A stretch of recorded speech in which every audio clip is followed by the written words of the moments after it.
At my sister's graduation, my parents disowned me in front of 1,000 strangers. My name is Arden Blake. And at Elodie's commencement ceremony at the University of Chicago, a celebration wrapped in Ivy tradition and curated perfection, my parents stood among a sea of applause and erased me like a smudge on a window. No warning, no whispers, just a spotlight on her and silence for me. They left my name off the invitations, the program, the seating chart off the family entirely. But what they didn't know was that I already knew about the inheritance, the forged documents, the house in Bandon Cliffs. They sold behind my back. They thought they were writing the final chapter, but I had already started drafting a new one without them. And no, they didn't expose me. I exposed them. I arrived early. Not because I was excited, but because I needed to see it with my own eyes, to confirm they had the audacity to go through with it. The Chicago sun was harsh that morning, bold and unbothered, casting golden light on every robe and diploma, but never once touching me. Parents held gift bags and bouquets. I held nothing, just breath and history. When I saw them near the front, Vivian in a dove-gray suit, Charles impatient with his phone, and Elodie glowing like a catalog cover, I slowed my steps. My mother spotted me first.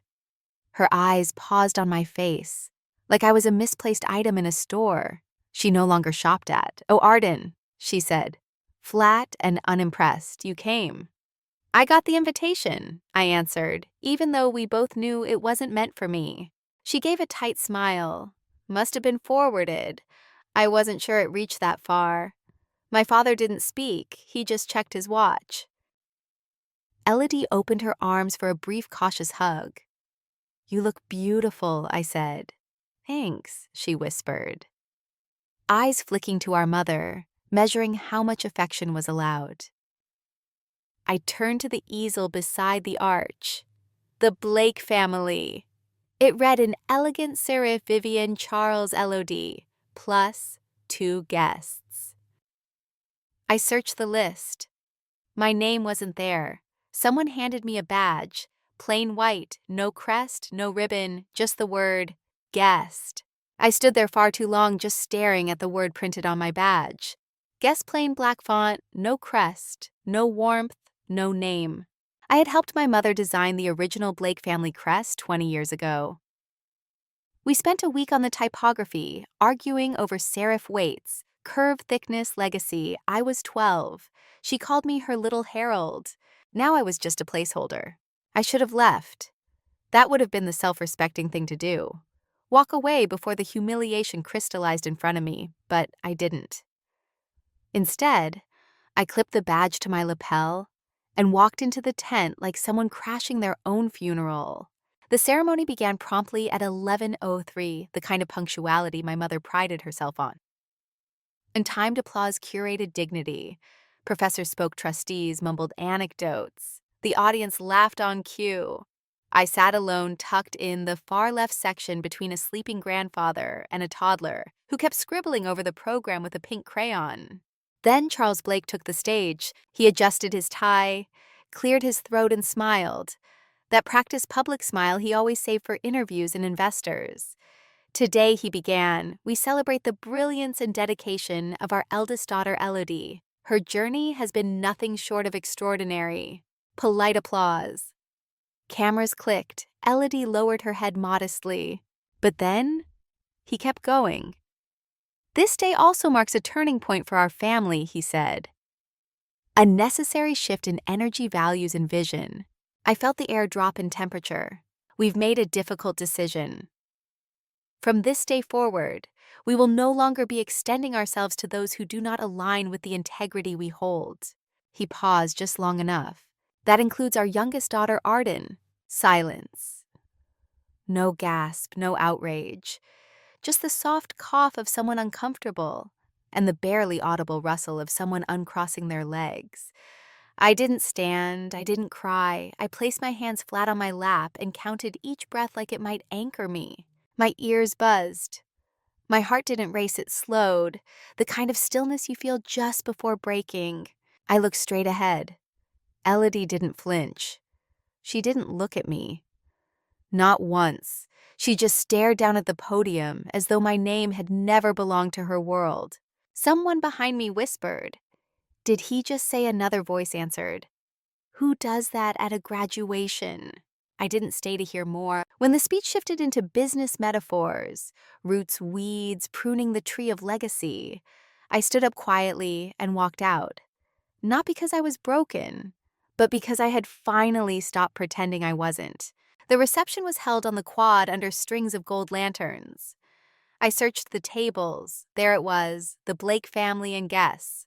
I approached slowly, scanning the name cards. Vivian, Charles, Elodie, Aunt Camille, even Elodie's old college roommate from Yale. But not me. At the next table, a girl I vaguely remembered from middle school blinked up at me. "Oh, hey, I thought you weren't coming. Your mom told everyone it was like a closed family celebration." She laughed awkwardly, said something about keeping the focus clear. Clear crystal. On the center of the table sat a folded ivory card with gold ink. I opened it with fingers that barely trembled. "To our only daughter, Elodie. We are so proud of you. Love, Mom and Dad." That was the moment something inside me shifted. Not snapped, not shattered, just tilted, like the final alignment of something that had been off for years.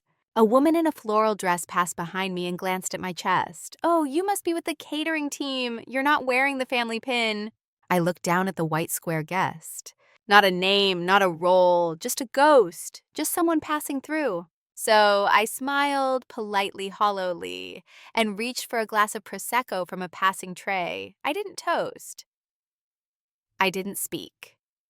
I just turned and walked out of the tent, past the string lights and the clinking of silverware and the forced laughter.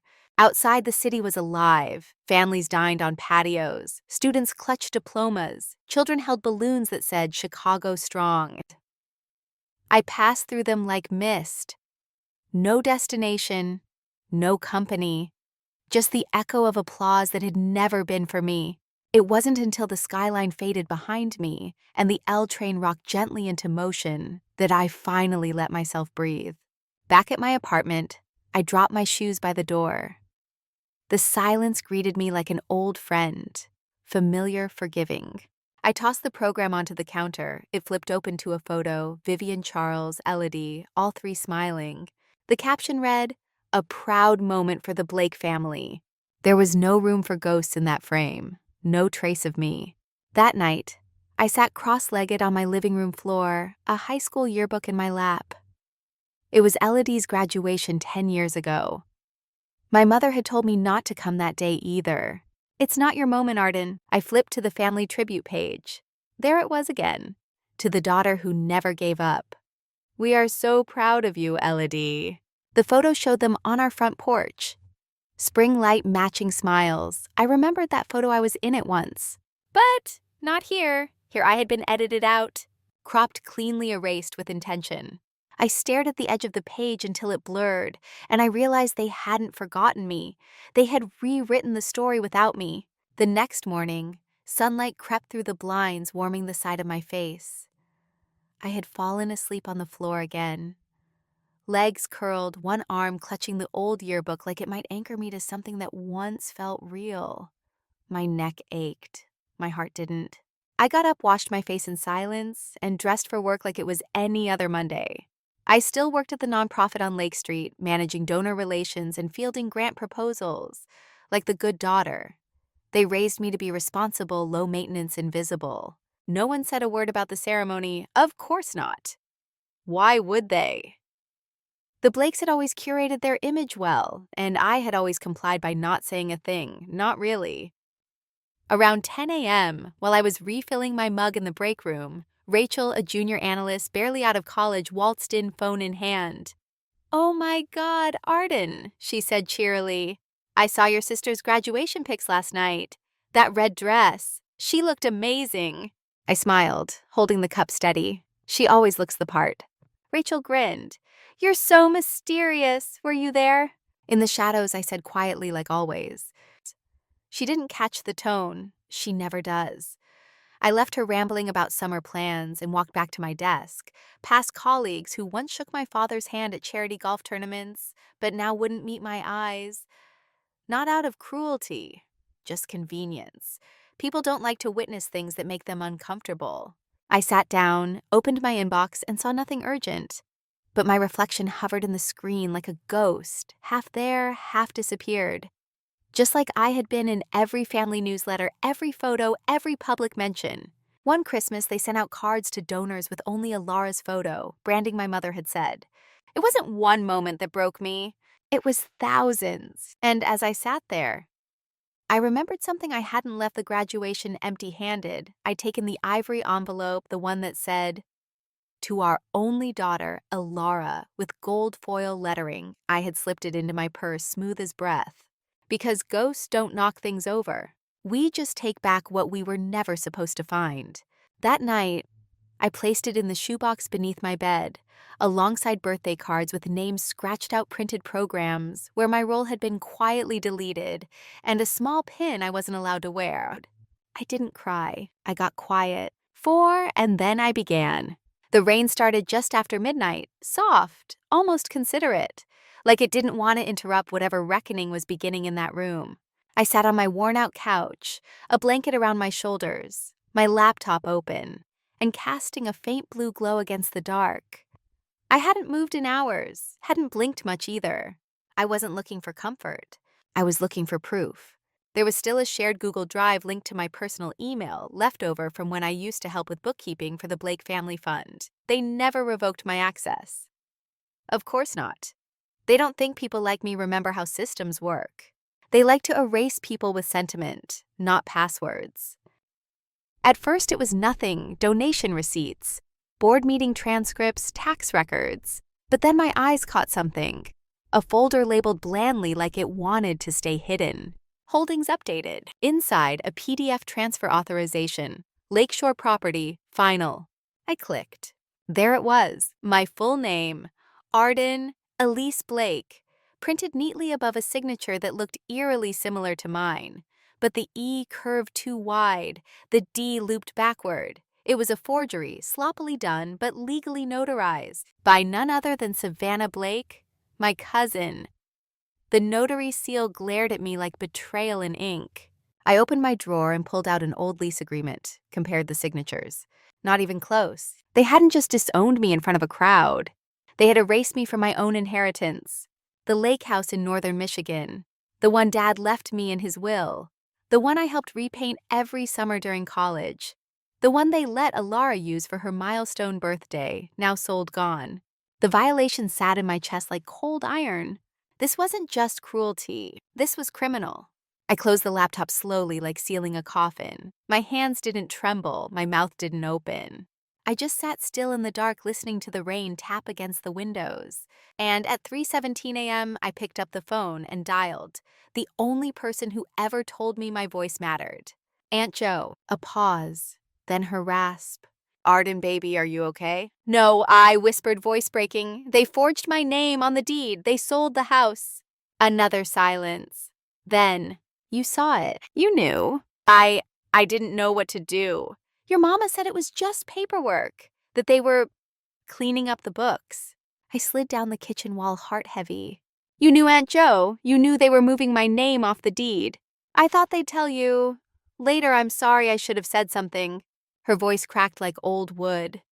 "You know how your mother gets," she whispered, "and your father. He just follows." I finished. We sat in silence, just the rain between us. I called the only person in my family who had ever made me feel like I had a voice. Aunt Lorna. There was a pause. Then her familiar raspy voice came through the line. "Arden, honey, are you all right?" "Not really," I said, my voice cracking. "I found a property transfer with my name, but it's not my signature." Silence. Heavy telling. "Oh, Arden," she finally whispered. "You saw it, didn't you?" I didn't know who else to call. She let out a shaky breath. "Your mama told me it was just paperwork, said they were cleaning up the records for tax season." I leaned against the kitchen cabinet and slid down to the floor. You knew they were removing my name from the deed. I thought maybe it was a mistake, or they'd tell you later. I'm sorry, honey. I should have said something. Her voice cracked, old guilt rising to the surface. You know how your mother gets, and your father. He just follows. That sentence hit like thunder in a quiet room. They hadn't overlooked me. They had planned it. I'm tired of making excuses for them, Aunt Lorna. I know, baby, she said, her voice barely a whisper. I know. We sat in silence, just breathing, just listening to the rain tapping against the windows. No more explaining. No more hoping. That night I stopped being their forgotten daughter and became the one they'd remember. Part 6. By dawn, something in me had settled solid, cold, and unwavering. I brewed coffee and sat at the dining table, legal pads spread out like evidence at a trial. My old laptop glowed with a pale, determined light. This wasn't just about the beach house. This was about every quiet exclusion, every time they made room at the table but left no seat for me. The yearbook ad, the holiday cards. The house I had painted with my own hands. They weren't going to forget me again. Not because I begged to be included, but because I'd flipped the damn table over. By mid-morning, I was exhausted, but driven. I hadn't slept. I'd spent the whole night digging deed numbers, property registries, trust filings. And there it was, parcel ID 00170426, Door County, Wisconsin. The lakefront house my grandmother left in the family trust. Status sold. Buyer Harlow Holdings LLC. I clicked. The registered agent was a business attorney in Chicago, the same one Callie posted about on LinkedIn 6 weeks ago. No transfer, no trustee consent, no press release, just a private quiet sale. Like I'd never existed. Like I never scraped salt off the railings or shared bonfires under that cedar roof. Now that house was funding Callie's luxury real estate firm, the one with the slogan legacy-minded investing, inspired by family values. I closed my laptop. My hands were shaking, but not from fear. This wasn't grief anymore. This was violation, and I needed air. I grabbed my coat and walked 3 blocks to the bookstore. Not to buy anything, just to think without a screen in my face. But fate has a twisted sense of humor. Arden, is that you? I turned Mrs. Winsley, a longtime friend of my mother's, holding a copy of Aging Gracefully Through Faith like a trophy. She smiled wide. I heard Callie is doing so well. Your mother says she's expanding into luxury developments. Isn't that wonderful? I gave her a thin smile. Funny, I thought that house was still ours. Her smile twitched just a flicker. Recognition guilt, maybe both. Oh, I don't know all the details. You know how parents are making moves. I finished for her without their kids. She didn't answer, just smiled again. The same smile I'd seen at every family dinner. Don't make a scene, sweetheart. I walked out without another word. By the time I got home, my phone buzzed. A text from an old college roommate. Just heard your folks sold the lake house. Callie's killing it, kinda jealous of her life right now. Jealous. The word tasted bitter on my tongue. People envied her, but they didn't know what she'd stepped over to shine. This wasn't just business. This was abandonment dressed in designer clothes. It was being cropped out of the family photo, being erased with a smile. I changed clothes, printed the deed documents, and packed my bag. Some truths can't be Googled. Some truths live behind frosted office doors and cold receptionist smiles. I knew exactly where to go. I parked across from the Blake Foundation's headquarters, the same place I once walked into at 16, holding my scholarship essay in a trembling hand. Back then, Mom had whispered, "Don't embarrass me." They picked Callie's friend instead. Now I didn't knock. I didn't wait. I walked through the front doors like I belonged because I did. At the reception desk, a new girl blinked nervously. "Do you have an appointment?" I didn't answer. My heels echoed down the hall like gunfire. When I entered my mother's office, she didn't look surprised, Arden, she said, as if I'd just stopped by for lunch. "I need a few minutes." She gestured to the leather chair I stayed standing. Her office looked exactly the same. The orchids, the plaques, the framed headline. Mother philanthropist, visionary. "I regret that you felt hurt." She began folding her hands. But we did what was best for the family's image. There it was, the apology that wasn't. "You don't regret the betrayal," I said, just how it looked. She inhaled sharply. "You're still welcome at events as a guest, not as part of the legacy." I tilted my head. "You mean as long as I don't ruin your narrative?" She didn't deny it. She didn't have to. We both knew exactly where she stood. Later that evening, I attended the gala I had RSVP'd to 6 months ago. I wore a simple black dress. The name tag on my coat read, Arden R., no Blake, no foundation, no family. The ballroom buzzed with donors and clinking glasses. Midway through dinner, a waiter offered champagne. My father raised his glass. To our only daughter, Callie, whose brilliance continues to guide this family forward. I froze. Callie looked up, startled, but she didn't speak. She just smiled and toasted with a donor. Silence served her better than the truth ever could. I didn't raise my glass. I didn't speak. But something inside me shifted. It didn't break. It calcified. This wasn't just exclusion. It was exile. And now it was my turn. I didn't waste time sleeping in.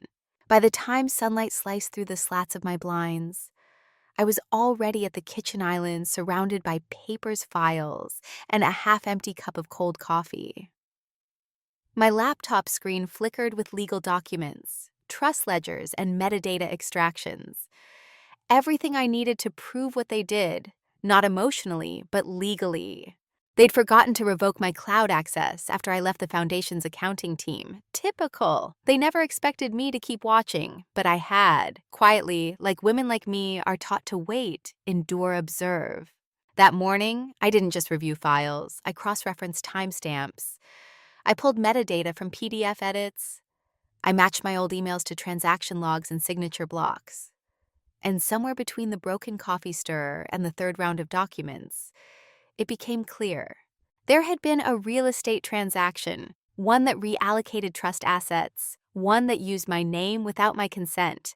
The house in Bar Harbor wasn't just transferred. It was rerouted, sold, its proceeds pushed into Callista's boutique firm, just as the memo on her website bragged, legacy-minded investing inspired by family values. I printed everything, slid the pages into a velvet envelope, dark burgundy lined with gold trim, the one my mother had gifted me when I was 12. Back then, it held monogram stationery and a note that read, "Always write with grace." Now it carried something different. My first real reply. By 10. I stood in the office of Warren Bell, my parents' longtime attorney.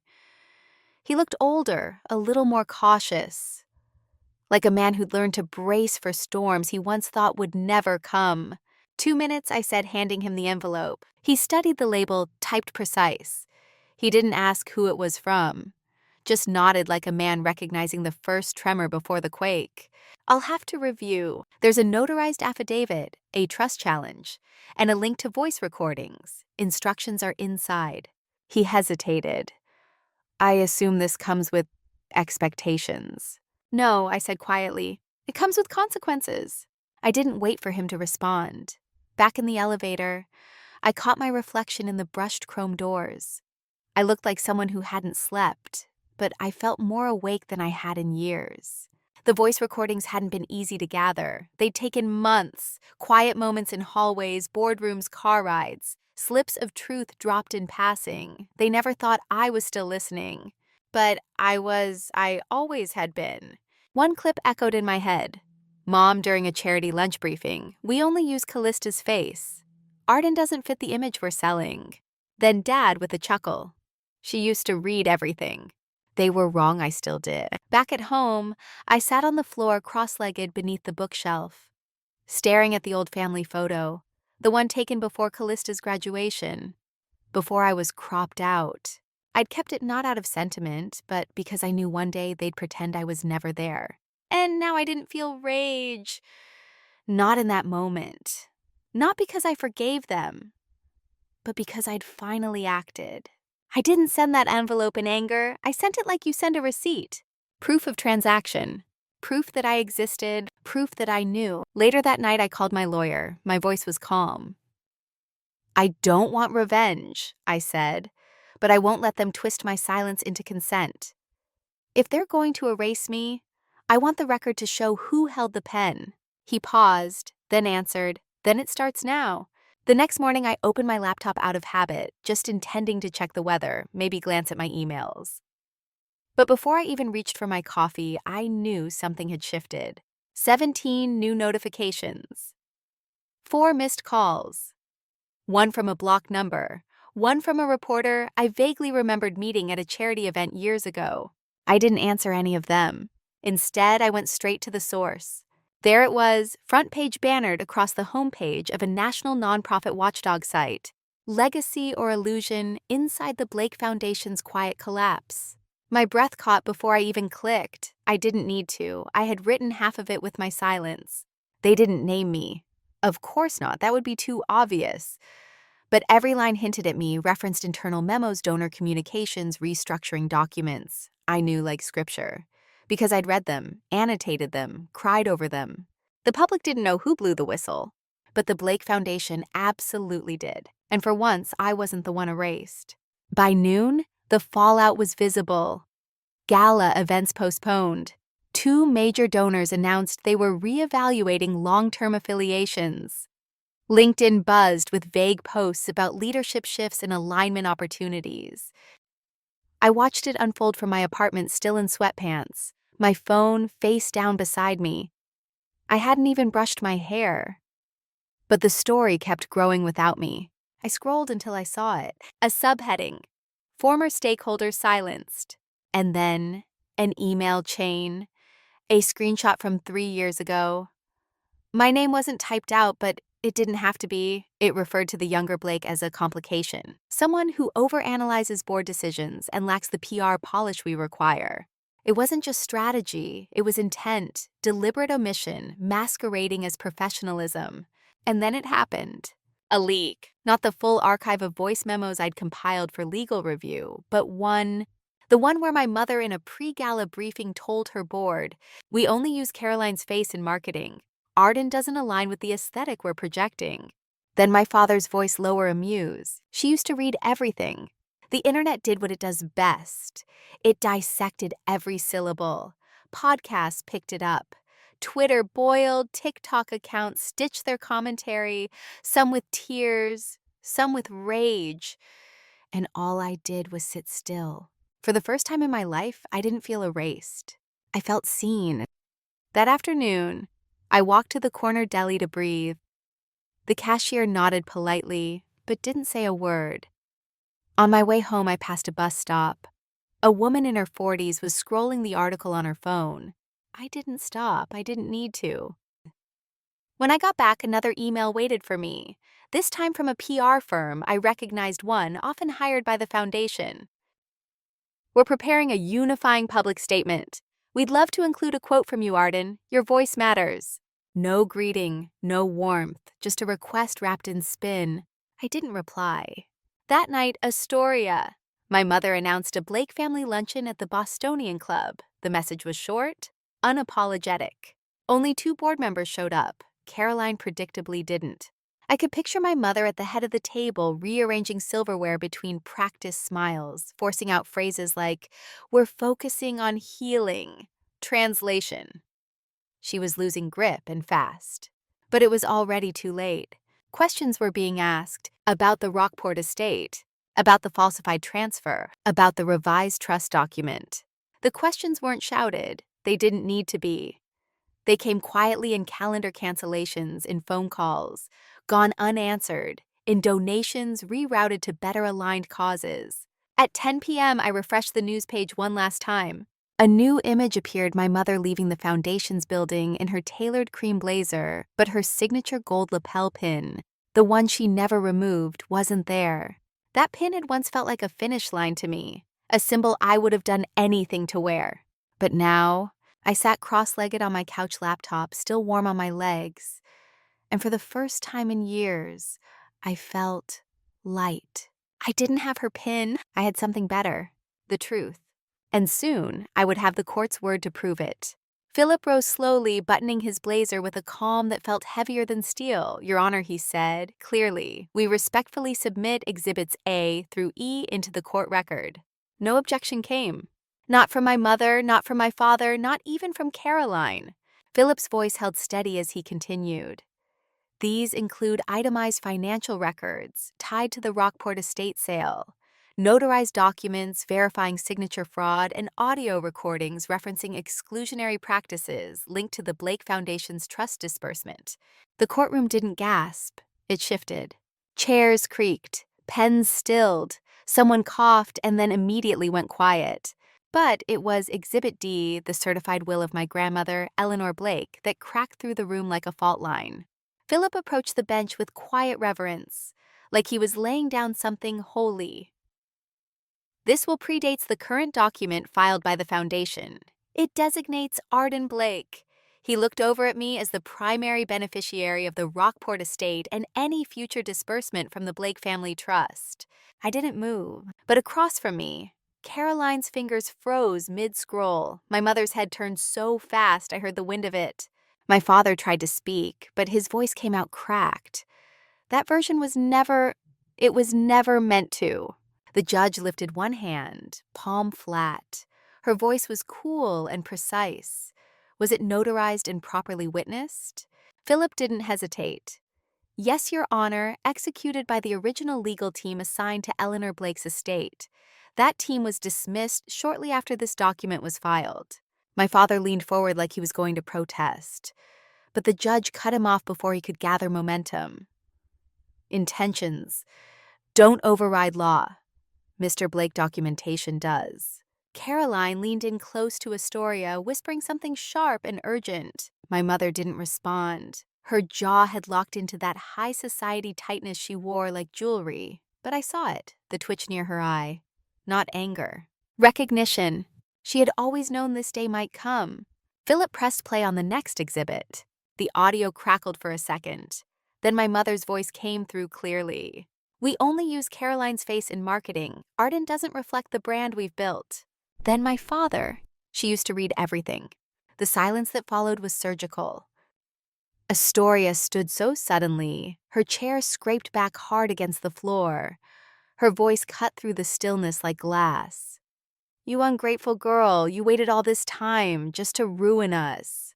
I stood too, not with fury, with clarity. I waited. I said so I wouldn't ruin myself. 5 seconds passed where no one moved. No one breathed. Then the judge spoke. The Rockport property shall be returned to Miss Arden Blake. All disbursements from the Blake Family Trust will be suspended pending audit. In light of the materials presented, the Blake Foundation's financial practices will be referred to the Attorney General's office. Caroline left first. She didn't say a word. My father stayed seated, stunned and pale. My mother. She tried to sit again, but her face betrayed her.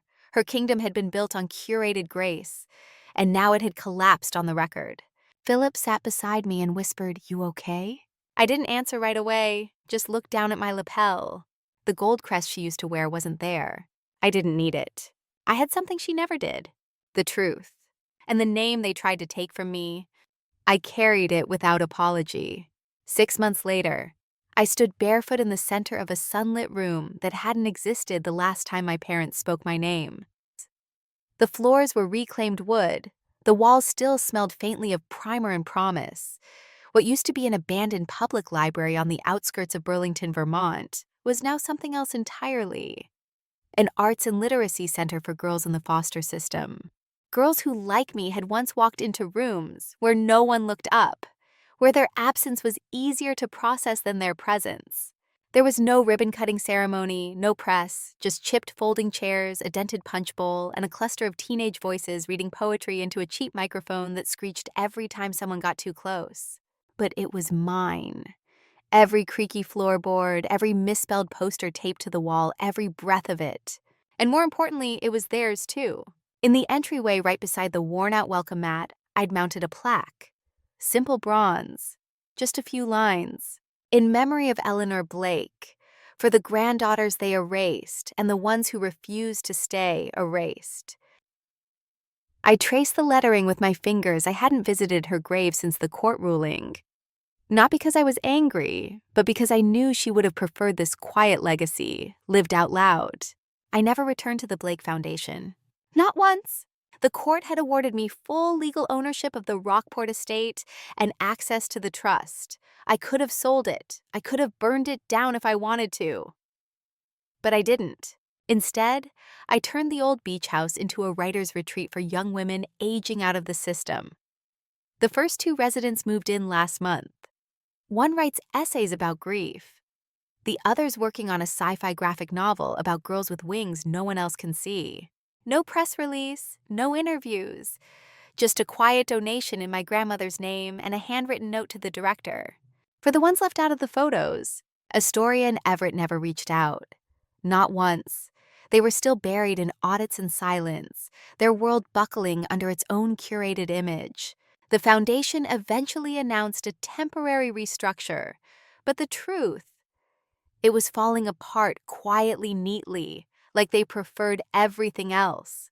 Caroline surprised me, though. The envelope arrived on a Tuesday, no return address, just my name on the front in that same slanted handwriting I hadn't seen since we were kids, inside one page. No signature, no flourish, just 10 plain words. "You were right, I'm sorry it took this to see it." I didn't write back, I didn't need to. I placed the letter in a small lockbox next to the old gold family crest I once thought would earn me a seat at their table. Neither of them held weight anymore. But I kept them anyway, not as relics of loss, but as markers of what I'd survived, of what I'd chosen. I didn't crave their table anymore, I had my own, and these days I got to choose who sat with me. A small hand tugged at my sleeve. I turned to find a boy no older than 7, holding out a folded piece of construction paper taped to a bent popsicle stick. "This is for you," he said, gap-toothed and serious, "because you showed up." I knelt beside him, heart thudding. "You made this." He nodded. "It's a badge, like the kind grown-ups wear when they're, important." I smiled, swallowing the emotion rising in my throat. "Thank you," I whispered. "I think this might be the best one I've ever had." I pinned it over my heart right where the old Blake crest used to go. This one was paper crooked glued with care, but it was better. Softer earned. I took a seat in the back row as the next girl stepped up to the mic. Her hands trembled, but her voice didn't. And I didn't sit there to be seen or to make a statement. I sat there to listen, to belong on my own terms. I had learned that forgiveness isn't about pretending it didn't hurt. It's not even about setting others free. It's about freeing yourself from the exhausting, impossible hope that one day the people who broke you will finally see you. Some wounds don't heal with words. Some just stop bleeding the day you stop picking them. And in that moment, surrounded by mismatched chairs and loud laughter, the silence didn't ache anymore. It held me. It made room. And I chose it. In the end, Arden didn't just reclaim the inheritance that was stolen from her. She reclaimed something far more powerful, the right to exist, to breathe, and to live a life rooted in her own worth. No longer begging for a seat at a table that erased her, no longer staying silent just to keep the peace. No longer waiting for an apology that would never come. And you deserve the same. If you've ever been pushed to the sidelines of your own story by the very people who were supposed to protect you, I hope Arden's journey reached somewhere deep inside you. What would you do if you had to choose between family and freedom? Between silence and truth? Tell me in the comments. I read every story you share, every heartbreak, every breakthrough. Comment 9 if you're also on the journey of reclaiming yourself. And don't forget to like this video to support more healing stories like this one, and subscribe so you never miss the next brave chapter. Thank you for staying with me until the end. And please don't ever forget, you deserve to be seen. You deserve to be heard, and you deserve to live for yourself.